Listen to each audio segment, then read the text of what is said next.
हरे कृष्ण समस्त श्रद्धालु भक्त मान को मो दामोदर कार्यक्रम में स्वागत और दामोदर मासर हार्दिक शुभेच्छा शुभकामना। गला काली आम मैंने श्रवण करते जो ललितिका कि भाव रे माई मुझारू राजपत्नी हो पारिथिला एवं कृष्ण किभली भाव रे आसी माता जो दधि मंथन करथिले से मंथन दंड को केमती रोकिले ये कथा श्रवण करथिले आ किभली भाव रे माता और पुत्र भितर जो वात्सल्य प्रेमर आदान प्रदान भितर किभली भाव रे भगवान कृष्ण माता यशोदांकर स्तन्यपान करुथिले तेणु ये कथा श्रवण करथिले। तेणु आज आमे आउ किसी नुआ कथा श्रवण करवा। धन्यवाद आपण माने ये कार्यक्रम रे जोड़ी लगी किंतु मन रखिए कार्यक्रम शेष में दामोदर अष्टकं रही जहाँ को पाठ करी आपण माने भगवान दामोदर को दीप अर्पण करेंगे और दीप अर्पण करी आपण माने अन्य मान को उत्साहित करने निमित्त आपण माने ये ग्रुप अपडेट करेंगे जद्वारा अन्य माने दीप अर्पण करने उत्साहित हेबे। हरे कृष्ण। ओम अज्ञानतिमिरन्धस्य ज्ञानाञ्जनशलाकया चक्षुरुन्मीलितं येन तस्मै श्रीगुरवे नमः। नमो ओम विष्णुपादाय कृष्णपृष्ठाय भूतले श्रीमते भक्तिवेदान्त स्वामिनाय नामिने नामते सारस्वती देवे गौरवाणी प्रचारिणे निर्विशेष शून्यवादी पाश्चात्य दिशतारिणे। जय श्री कृष्ण चैतन्य प्रभु नित्यानंद श्री अद्वैत गदाधर शिवासादि गौर भक्त वृंद। हरे कृष्ण कृष्ण कृष्ण हरे हरे हरे राम राम राम हरे हरे। मुखं करोति वाचाल पंगुलंघटितमहं वंदे परमानंद माधव श्री चैतन्येश्वर श्री गुरुदनतारिणम्। नमो विष्णुपदाय कृष्णविष्ठाय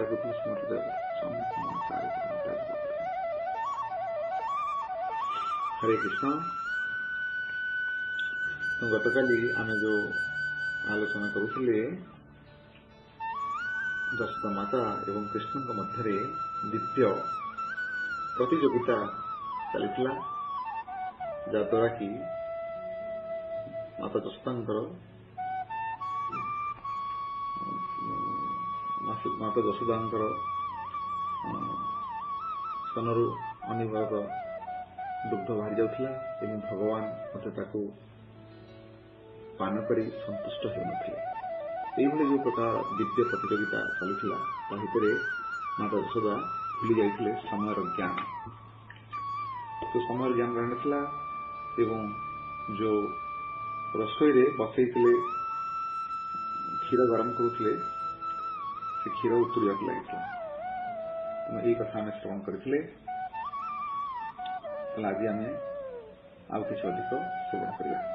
श्रीमद भागवत गोटे श्लोक उद्धार कर पाठ करी आम तापर आलोचना करवा। सुखदेव गोस्वामी कहते संजात कोप स्फुरितारुणाधर संदास्य ददधी दधिमन्थभाजनम् भित्त्वा मृषासुर दर्शद असमनारहो जगासहायांगमम् अंतरं गतः। सुखदेव गोस्वामी कहते जे भगवान खूब रागी जाए से कौन कर संजात कोप माने खूब रागी जाए कौन कर स्फुरित ओष्ठ कंपमान हो कौन होती अरुण अधरम छंदस्य ददभीर जो बिंब फल सदृश जो लाल रंगर ओठ ताकू भगवान दांते कामुड़ुछंती। रागी गले केमती कामुड़ुछंती ओठ कामुड़ी कथा कहते आप जानते ଭଗବାନ ମଧ୍ୟ ସେମିତି ରାଗି ଯାଇ ତାଙ୍କର ଓଠକୁ ଦାନ୍ତରେ କାମୁଡି ଦଧି ମନ୍ଥ ଭାଜନମ୍ ସେ କଣ କରୁଛନ୍ତି, ସେ ଯୋଉ ଦଧି ଭାଣ୍ଡକୁ ସେ ପଥର ଦ୍ୱାରା ସେ ଭାଙ୍ଗି ଦଉଛନ୍ତି ଏବଂ କଣ କରୁଛନ୍ତି ଭିତ୍ୱା ମୃଷାଶ୍ରୁ ମିଛୁକା କାନ୍ଦି ସେ କଣ କରୁଛନ୍ତି, ସେ ଅନ୍ୟ ଏକ ଘରକୁ ପ୍ରବେଶ କରୁଛନ୍ତି ଆଉ ଯେଉଁଠାରେ କି ପୂର୍ବରୁ ଯୋଉ ମନ୍ଥନ କରିକି ରଖା ହେଇଥିବା ଲହୁଣୀ ତାକୁ ଖାଇବାକୁ ଆରମ୍ଭ କରୁଛନ୍ତି ଗୋଟେ ନିଛାଟିଆ ଜାଗାରେ ବସି। ଏଇ କଥା ସୁଖଦେବ ଗୋସ୍ୱାମୀ ବର୍ଣ୍ଣନା କରୁଛନ୍ତି। ତେଣୁ ଆମେ ଏଇଠୁ ବୁଝିବାକୁ ଚେଷ୍ଟା କରିବା ଯେ ଏଇ ଯୋଉ କଥା କହିଲେ ଯେ ଭଗବାନ ରାଗିଯାଏ, କାହିଁକି ରାଗିଗଲେ ତାର କାରଣ ହେଲା ମାତା ଯଶୋଦା ତାଙ୍କୁ ତଳେ ବସେଇ ଦେଇ ଚାଲିଗଲେ ସେ ଯୋଉ ରୋଷେଇ ଘରେ ବସିଥିବା କ୍ଷୀର ଗରମ କରୁଥିବା ତାକୁ ସେ ଗରମ କ୍ଷୀରକୁ ଓହ୍ଲାଇବା ପାଇଁ, କାହିଁକି କ୍ଷୀର ଉତୁରି ଯାଉଛି। ତେଣୁ ଏଥିପାଇଁ ଭଗବାନଙ୍କର ଆସିଲା ରାଗ। ଭଗବାନ ରାଗିଗଲେ ଯେ ମାତା ତାଙ୍କୁ ଧ୍ୟାନ ନ ଦେଇ ଚାଲିଗଲେ କ୍ଷୀରକୁ ବଞ୍ଚିବା ପାଇଁ। ତାହେଲେ ଏଇଠୁ ଆମେ ବୁଝା ପଡୁଛି ଯେ ଭଗବାନଙ୍କର ଯେବେ ପ୍ରତ୍ୟକ୍ଷ ସେବା ଚାଲିଛି ସେତେବେଳେ ଇଏ ଅଳ୍ପ ଟିକେ କ୍ଷୀର ଯୋଉ ଗରମ ହେଇକି ଉତୁରି ଯାଉଥିଲା, ତାହେଲେ ଭଗବାନ ମାନଙ୍କର ଯୋଉ ପିତା ନନ୍ଦ ମହାରାଜ ତାଙ୍କର କଣ କ୍ଷୀର ଅଭାବ ଥିଲା? ଆମେ ଗଲାକାଲି ଶ୍ରବଣ କରିଥିଲେ ଏଇ ଯୋଉ ମାତା ଯଶୋଦା ଦଧି ମନ୍ଥନ କରୁଥିଲେ ମାଖନ ବାହାର କରିକି ଭଗବାନଙ୍କୁ ଖୁଆଇବା ପାଇଁ, ସେଟା ହେଲା କଣ ପରୋକ୍ଷ ସେବା। ଆଉ ତାଙ୍କର ସ୍ତନ୍ୟପାନ କରିବା ହଉଛି ଭଗବାନଙ୍କର ପ୍ରତ୍ୟକ୍ଷ ସେବା। ତେଣୁ ଯେତେବେଳେ ପ୍ରତ୍ୟକ୍ଷ ସେବା ଚାଲିଛି ସେତେବେଳେ ଅଳ୍ପ ଟିକିଏ କ୍ଷୀରକୁ ରକ୍ଷା କରିବା ପାଇଁ ପ୍ରତ୍ୟକ୍ଷ ସେବା ଛାଡି ଯିବାଟା କେତେ ଯଥାର୍ଥ? ତାଙ୍କର କଣ ଏଇ ଅଳ୍ପ ଟିକେ କ୍ଷୀର, ମାନେ 9 ଲକ୍ଷ ଗାଈ ଥିଲେ ନନ୍ଦ ମହାରାଜଙ୍କର। ଏ 9 ଲକ୍ଷ ଗାଈଙ୍କର ତ କେତେ କ୍ଷୀର ବାହାରୁଥିବ, କେତେ ଦୁଗ୍ଧ ଉତ୍ପାଦନ ହଉଥିବ। ଛାଡ ଅଳ୍ପ ଟିକେ କ୍ଷୀର ପାଇଁ ମାତା ଭଗବାନଙ୍କର ପ୍ରତ୍ୟକ୍ଷ ସେବା ଛାଡିଦେଇ ତାଙ୍କୁ ତଳେ ବସି ଦେଇ ଦୌଡ଼ି ଯାଇଥିଲେ ରୋଷେଇ। ତେଣୁ କାହିଁକି ଏଇଟା ପ୍ରଥମେ ଜାଣିବା ଦରକାର ଯେ ମାତା କାହିଁକି ଗାଈକି ଛାଡିଛି। ତାଙ୍କର ତ କ୍ଷୀର ବାହାରୁ ନଥିଲା, ଅଳ୍ପ ଟିକେ କ୍ଷୀର ପାଇଁ କାହିଁ ଦୌଡ଼ିଗଲେ? ତାର କାରଣ ଥିଲା ଯେ ନନ୍ଦ ମହାରାଜ ଯେତେ ଗାଈ ଥିଲେ ତାଙ୍କ ମଧ୍ୟରେ କିଛିଟା ସ୍ପେସିଆଲ ବିଶେଷ ଗାଈ ଥିଲେ। ସେ ବିଶେଷ ଗାଈ ମାନେ ତାଙ୍କର ଯୋଉ କ୍ଷୀର ଦିଅନ୍ତି ସେ ବହୁତ ମିଠା ଏବଂ ସୁଗନ୍ଧଯୁକ୍ତ। ଆମର ଆଚାର୍ଯ୍ୟ ମାନେ କହୁଛନ୍ତି ଯେ ଏଇ ଯୋଉ ଗାଈର ନାମ ଥିଲା ପଦ୍ମଗନ୍ଧା। ଏଇ ପଦ୍ମଗନ୍ଧା ଗାଈ ତାଙ୍କୁ ଖୁଆଇବାକୁ ଦିଆହଉଥିଲା ଗୋଟେ ବିଶେଷ ଧରଣର ଘାସ, ଯାହାଦ୍ୱାରା ତାଙ୍କର ଯୋଉ କ୍ଷୀର ବାହାରୁଥିଲା ସେ କ୍ଷୀରର ମଧ୍ୟ ଗନ୍ଧ ପଦ୍ମ ପରି ଗନ୍ଧ ଏବଂ ତା ସହିତ ଅତି ମିଠା। ତେଣୁ ମାତା ଯଶୋଦା ଏଇ ଯୋଉ ଅଳ୍ପ କେତୋଟି ଗାଈ ଥିଲେ ସେ ଗାଈ ମାନଙ୍କୁ ମାତା ଯଶୋଦା ନିଜେ ଯତ୍ନ ନେଇ ତାଙ୍କର ନିଜେ ଦୋହନ କରି କୃଷ୍ଣଙ୍କ ପାଇଁ ସିଏ ସୁନ୍ଦର କିଛି ସେଇ କ୍ଷୀର ତିଆରି କିଛି ଦୁଗ୍ଧଜାତ ପଦାର୍ଥ କୁ ଦବା ପାଇଁ ମାତା ଯଶୋଦାଙ୍କର ଲକ୍ଷ୍ୟ। ତେଣୁ ସେ କ୍ଷୀର ଥିଲା ସେଥିପାଇଁ ବିରଳ। 9 ଲକ୍ଷ ଗାଈ ଥିଲେ କଣ ହେଲା, ଏଇ ପଦ୍ମଗନ୍ଧା ଗାଈ 9 ଲକ୍ଷ ମଧ୍ୟରୁ ଅଳ୍ପ କେତୋଟି, ଯାହାଦ୍ୱାରା କି ମାତା ଯଶୋଦା ଚାହୁଁଥିଲେ ଯେ ସେଇ କ୍ଷୀର ଭଗବାନ କୃଷ୍ଣଙ୍କୁ ଦେବା ପାଇଁ। ତା ଅର୍ଥ ଉଚ୍ଚତର ସେବା, ଭଗବାନଙ୍କର ଉଚ୍ଚତର ସେବା। ମାତା ଯଶୋଦା ଯାହା ବି ଚିନ୍ତନ କରୁଥିଲେ ସବୁବେଳେ ଭଗବାନଙ୍କର ସେବା, କିନ୍ତୁ ତାଙ୍କର ପୁତ୍ର ମାତା ଯଶୋଦା ଭଗବାନ ଭାବୁନଥିଲେ, ସେ ତାଙ୍କର ପୁତ୍ର ସ୍ନେହ, ସେ ପୁତ୍ର ସ୍ନେହ ଯୋଗ ଲାଗି ସେ ଚାହୁଁଥିଲେ ସବୁବେଳେ କିଭଳି ଭାବରେ ଅଧିକରୁ ଅଧିକ ଭଲ ଭାବରେ ସେବା କରିପାରିବେ। ତେଣୁ ମାତା ଯଶୋଦା ଯେତେବେଳେ ତାଙ୍କର ଲାଲାକୁ ଯେତେବେଳେ ତଳେ ବସିଲେ ସେତେବେଳେ ସେ ଗୋଟେ କଠିନ डिसीजन नବାକୁ ପଡିଥିଲା ଯେ କଣ କରିବେ, ଛାଡ଼ି ଦେଇକି ଯିବେ ନା ନାଇଁ ଯିବେ ନାହିଁ। ତେଣୁ ଶେଷରେ ସେ ନିଷ୍ପତ୍ତି ନେଇଥିଲେ ନା ଏ ଯୋଉ ବିରଳ କ୍ଷୀର ଯୋଉଟା କି ସେଇଟା ମଧ୍ୟ ମୋ ଲାଲା ପାଇଁ, ମୋର ମାନେ କଣ ପୁତ୍ର ପାଇଁ, ସେଥିପାଇଁ ସେ ନେଇଥିଲେ। ମୋର ତ ନିଜର ସ୍ଥାନ ମୁଁ ତ ମୁଁ କେବେ ବି ତାଙ୍କୁ ପିଆଇ ପାରିବି, କିନ୍ତୁ ଯୋଉ ବିରଳ କ୍ଷୀରଟିକୁ ତାକୁ ସେଥିରୁ କିଛି କ୍ଷୀର କିଛି ଦୁଗ୍ଧଜାତ ପଦାର୍ଥ ପ୍ରସ୍ତୁତ କରି ଲାଲା ପାଇଁ ଯଦି କରାଯିବ, କେମିତି କରାଯିବ ଯଦି କ୍ଷୀର ନଷ୍ଟ ହେଇଯାଏ, ଉତରିକି ତଳେ ପଡିଯାଏ। ତ ମାତା ଯଶୋଦା ଏଇଟା ହଉଛି ସାଧାରଣ କଥା। ଯେକୌଣସି ସ୍ତ୍ରୀ ଲୋକ ଯଦି ସେ କୌଣସି କାର୍ଯ୍ୟ କରୁଛନ୍ତି ସେ କହନ୍ତି ହଁ ଏଇ କାମଟା ଆଗେ କରିଦେବା, ଯୋଉଟା କି ଅର୍ଜେଣ୍ଟ କାମ। ତ ମାତା ଯଶୋଦା ମଧ୍ୟ ସେଭଳି ଅର୍ଜେଣ୍ଟ କାମ ଥିଲା କଣ, କେମିତି ହେଲେ କ୍ଷୀରଟାକୁ ଷ୍ଟୋଭରୁ ତଳକୁ ବାହାର କରିଦେବେ, ତାପରେ ପୁଣି ଆସ୍ତୁତନ ମାନେ କରିପାରିବେ। ତେଣୁ ଏଇଭଳି ଚିନ୍ତନରେ ଆମେ ଜାଣିବା ଯେ ମାତା ଯଶୋଦା ମଧ୍ୟ ଠିକ କଲେ, କିଛି ଅସୁବିଧା ନାହିଁ। ତେଣୁ ଭଗବାନଙ୍କର ଉଦ୍ଦେଶ୍ୟରେ, ସେବା ଉଦ୍ଦେଶ୍ୟରେ ଯଶୋଦା ସବୁକିଛି ସମର୍ପଣ କରିଥିଲେ। କେବଳ ଯଶୋଦା ନୁହେଁ, ସମସ୍ତ ବ୍ରଜବାସୀ ମାନେ, ବୃନ୍ଦାବନର ଭକ୍ତମାନେ, ସେମାନେ ସବୁକିଛି ସମର୍ପଣ କରିଥିଲେ। ତାଙ୍କର ଦେହ ଠାରୁ ଆରମ୍ଭ କରିକି, ତାଙ୍କର ଘର ଠାରୁ ଆରମ୍ଭ କରିକି, ତାଙ୍କର ସବୁକିଛି ଭଗବାନଙ୍କର ପାଇଁ ନିମନ୍ତେ ସମର୍ପଣ କରିଥିଲେ। ତ ମାତା ଯଶୋଦା ମଧ୍ୟ ସେଇଭଳି ଅନୁରୂପ ସେ କୃଷ୍ଣଙ୍କୁ ତାଙ୍କ ନିଜ ଶରୀର ଏବଂ ନିଜ ଘର ଠାରୁ ମଧ୍ୟ ଅଧିକ ଭଲ ପାଉଥିଲେ। ତ କେବଳ ଏକମାତ୍ର ଲକ୍ଷ୍ୟ ଥିଲା ପୁତ୍ର। ସେଥିପାଇଁ ମାତା ଯଶୋଦାଙ୍କର କଣ ଗୋଟେ କର୍ତ୍ତବ୍ୟ ଥିଲା, କିଭଳି ଭାବରେ ଭଗବାନ କୃଷ୍ଣଙ୍କର ସେବା କରିବା ପାଇଁ। ଏବଂ କୃଷ୍ଣ ମଧ୍ୟ ବୁଝିପାରିଥିଲେ ଯେ ମାତା ଯଶୋଦା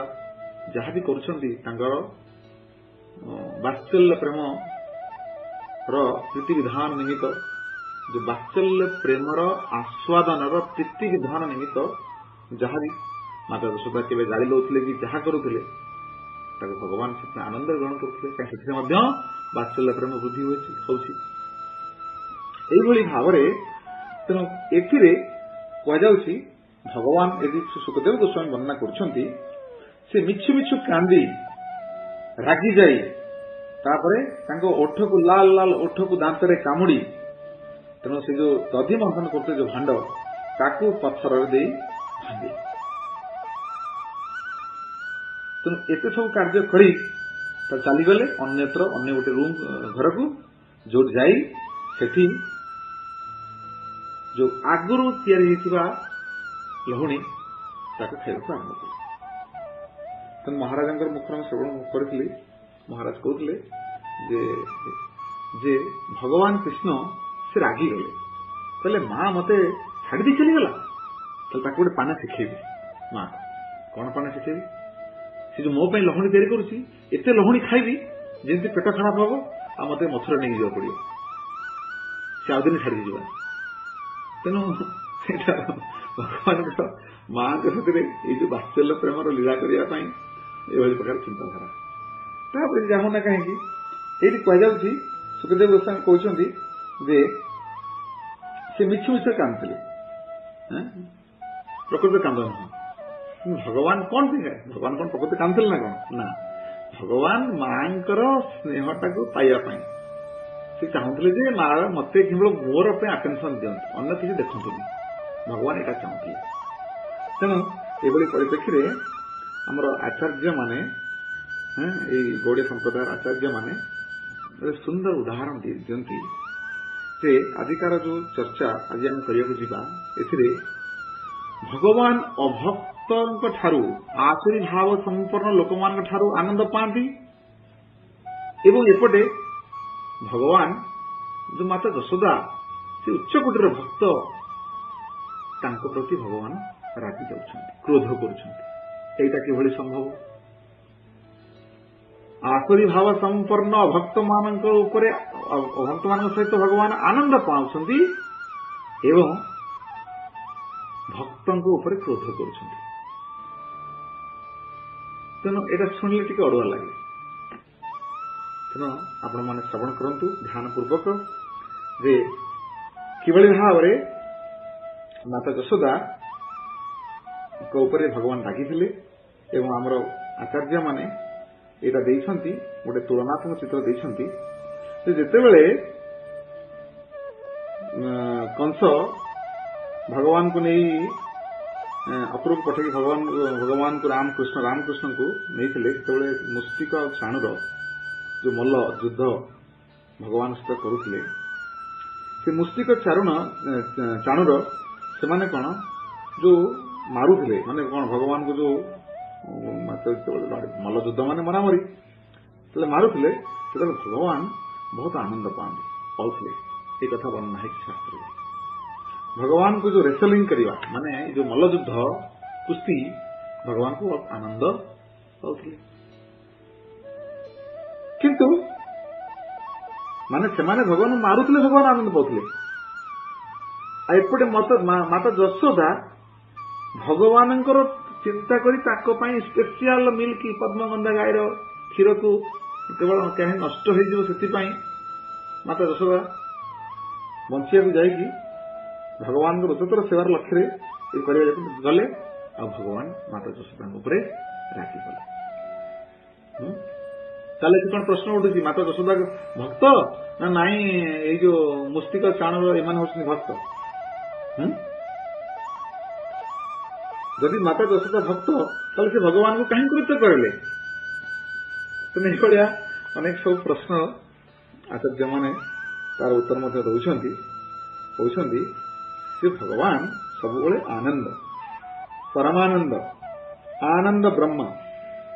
एवं प्रत्येक समय से आप्त काम से केवल माने दुखित हुंती कौन अतृप्त हुंती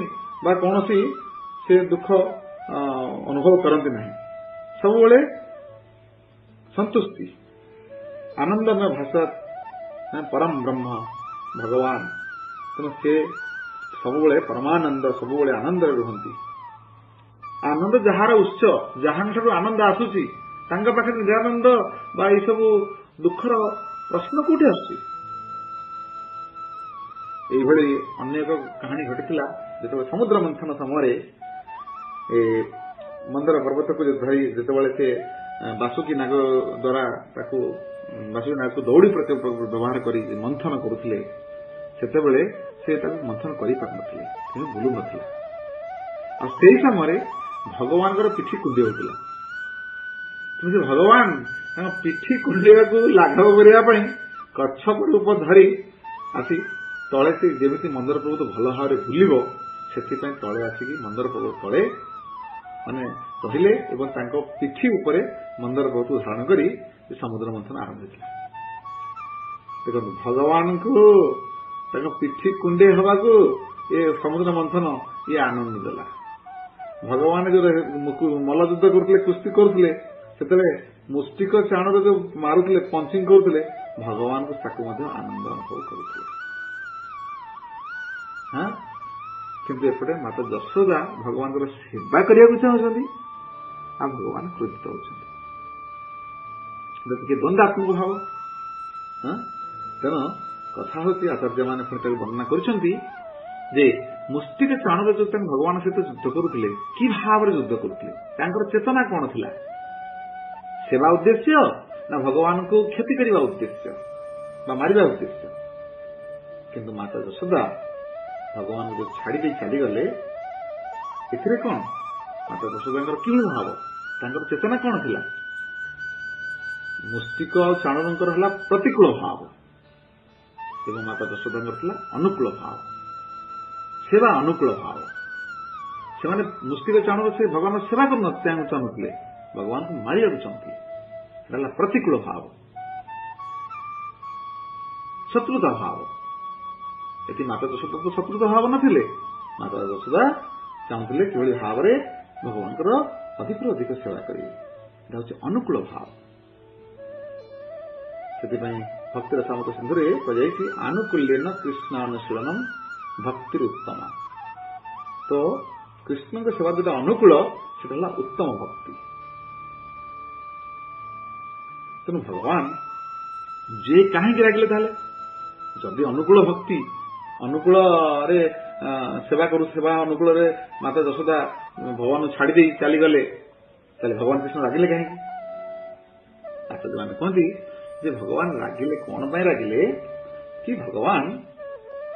ये रागिबार बाहर देखाणी रागिले बाह्य को देखा भली भगवान अतृप्त हेले एवं रागिगले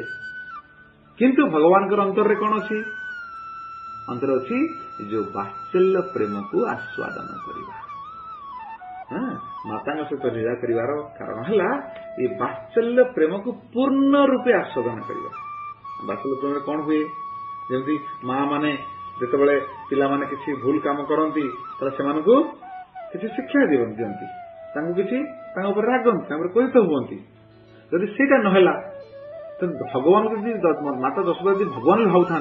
तो वात्सल्य प्रेम हो पार ना भगवान को जोगमाया द्वारा आवृत होगी माता यशोदा सब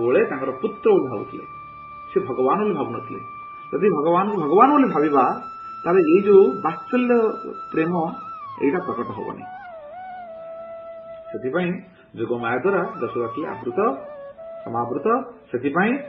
से भगवान को माने भगवान कृष्ण को भगवान भाव नी से भावुले ये हूँ मोर केवल मोर पुत्र मदीयता भाव केवल मोर पुत्र आउ कि नहीं ये आउ कार नहीं ये मोर लाला तो ये भाव माता यशोदा तेणु कथा उठुची जे ए मिल जो क्षीर बंचेवा एपटे भगवान कृष्ण को प्रत्यक्ष सेवा स्तनपान करेगा कोटा इम्पोर्टाट जदि कहवा जे प्रत्यक्ष सेवाटा इम्पोर्टाट ताले माता जिते चलीगले दूध को बचापी ताले सेटा कौन सी कौन भाव तांकर जो प्रेम भाव स्नेह प्रेम भाव प्रकाश करते यदि स्नेह प्रेम था कृष्ण को असंतुष्ट कर कहीं करते ये सब विभिन्न कथा रही कि भगवान कौन बाह्य दृष्टि ये लीला भगवान करुले जहाद्वारा कि से वात्सल्य प्रेम को पूर्ण रूपे आस्वादन करें माँ को साथी लीला करार माँ गाली देवे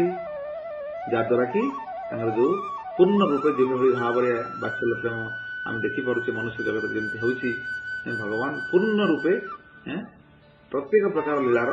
से मधुरता आस्वादन करें तो यही दृष्टि देखा गले माता यशोदा से चाहूले कौन भगवान सब सेवा करने एक कहते माता यशोदा वात्सल्य प्रेम कम रखिकी कम हो गलानी से छाड़ीदे चलीगले ना सीटा ना आचार्य मैंने कहते जब माता यशोदा से क्षीर को बचाई जाऊे से गला बेले अनिबरत स्तनर क्षीर बही जाऊला जबकि सब जो घर चटाण सारा सब पड़ जाऊला देखो माता यशोदा जो भाव को देखो मातृत्व भाव मातृपुत्र स्नेह अनिबरत दुग्ध बाहरी आसला तेणुक माता यशोदा कम हो जान तेना आम ये बुझा उचित नुहे कि माता यशोदा भगवान को अधिक सेवा कृष्णंकर अधिक उच्चतर कोटीर सेवा करने माता यशोदा छाड़ी से क्षीर को बचाई गले अच्छा आ गोटे नूतन कथा आमर ये आचार्य मैंने कहते ये जो आम तो प्रथम आलोचना करते समय ज्ञान रही नाला लंबा समय धरी माँ और पुत्र भितर चलता कंपिटिशन इतने समय भगवान दुग्धपान करते ये क्षीर कहीं उतरु ना तो बसला उतरिया तो कहीं उतरी शेष बेलू कहीं उतरला ये आचार्य मैंने वर्णना दौरान जे जो भी क्षीर हो बा जहा हो सबकि चेतन चिन्मय जगत रे सबकि चेतन जड़ बोली किसी ना आम दुटा जिन अच्छी जड़ और चेतन जे सब जीव जहाँ जीवंत चेतन करवा आउ जोटा जहाँ जीवन ना जड़ ताले आम जड़ जगत दृष्टि देखा गले ये जो क्षीरटा कौन देखो जीवन सीना कौन तो जड़ किंतु आध्यात्मिक जगत में सबकि चेतन जो क्षीर जहाँ को गरम करा जाउथिला सी मत चेतन थिला आते माने कहउछंती जे से जो क्षीर उतरु नथुला आगुरु एते समय धरी काहे ना सी उतुर नथिला एइथिपाई जे से भगवान एवं माता यशोदाଙ୍କ ଭିତରେ जो प्रेमर आदान प्रदान ତାକୁ सी बाधा देବାକୁ ଚାହୁଁନଥିଲା। କିନ୍ତୁ ଯେତେବେଳେ ଦେଖିଲା ଯେ ଏ କମ୍ପିଟିସନ ସରୁନି ତାହେଲେ ସେ ମନେ ମନେ ଭାବିଲା, ଜେଲସି ଭାବ ଆସିଲା, ଈର୍ଷା ଭାବ ଆସିଲା कि जदि भगवान ये माता स्तन्यपान करके पेट भर्ती करदे ताले मोर मत मुझे सेवार लगे मुझे भाव में सेवार लगे भगवान तो मत पान करेंगे जदि मु भगवान सेवार न लगिली ताले जीवन बंचिक लाभ कौन अच्छे क्षीर भावुं जदि भगवान सेवार मु न लगिली ताहले जीवन बंचिक लाभ कौन अच्छी ताहले बेटर हूँ आत्महत्या करवा